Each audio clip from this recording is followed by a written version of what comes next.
My mother was a D.C. public school teacher. My father actually worked for the district government, although he had a law degree. And my mother came to consciousness during the New Deal. I came to political consciousness during the youth movement and indeed the civil rights movement itself. This seemed to be just the right time to pursue the law. I had been an activist, and it seemed to me that the activists had gone as far as they could. So the first thing I wanted to do, even while I was in college and law school, was to go south. When I got there, the head of the Mississippi NAACP greeted me at the airport. That was Medgar Evers. There was no student movement, even in Jackson, which of course was the largest city. And he had been tortured and beaten. So what he did was to take me throughout Jackson, showed me what they were doing, put me on a bus to the Delta, and I was taken in by some sharecroppers who said they would be gone when I woke up. And by the way, here, this big city girl was told, this is the tub, you can heat some water and bathe in that tub. I said, okay, that's the way it's done. I was sitting in that tub when the stick workers knocked on the door and told me they needed me up there, that I would be the oldest one there, and here I'm a second-year law student. And Medgar Evers had been shot and killed. I mean, that's how I got introduced to Mississippi. And it did say to me why that's where I needed to be.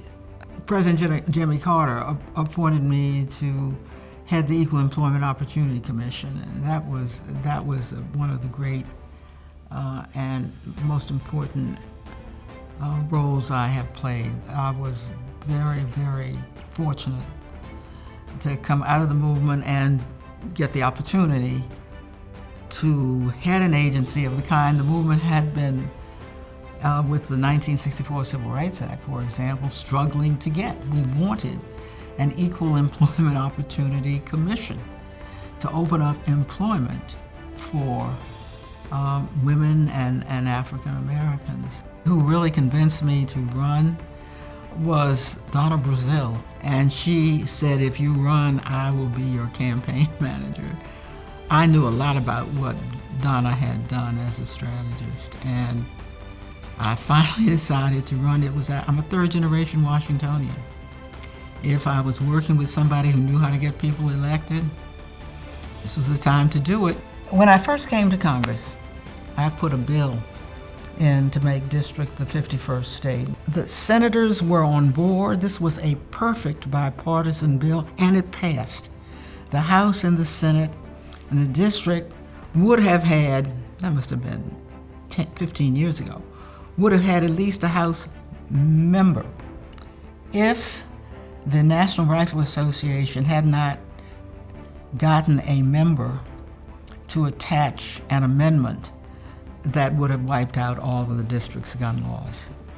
So we lost really a magic opportunity.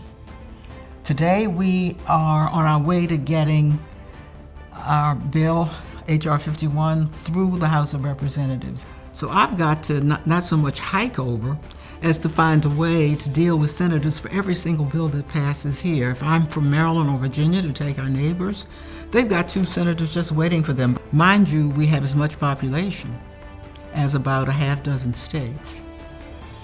So we think there's virtually no argument to be made for not making us the 51st state.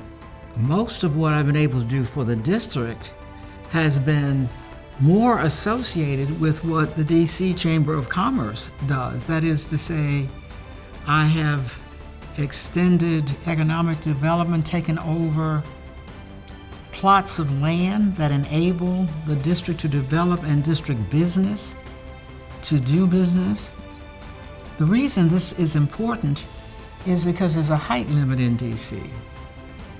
So if there is undeveloped land that could be useful to raise revenue, then it should not lie fallow Well, we had that land here, and while I was in the minority, which makes it a little more difficult, I was able to get that land developed by the District of Columbia. This honor means a great deal to me. The D.C. Chamber is the oldest organization in the district, primarily focused on expanding business and economic opportunities in the district. So I've worked with our D.C. Chamber of Commerce ever since I have been in the Congress.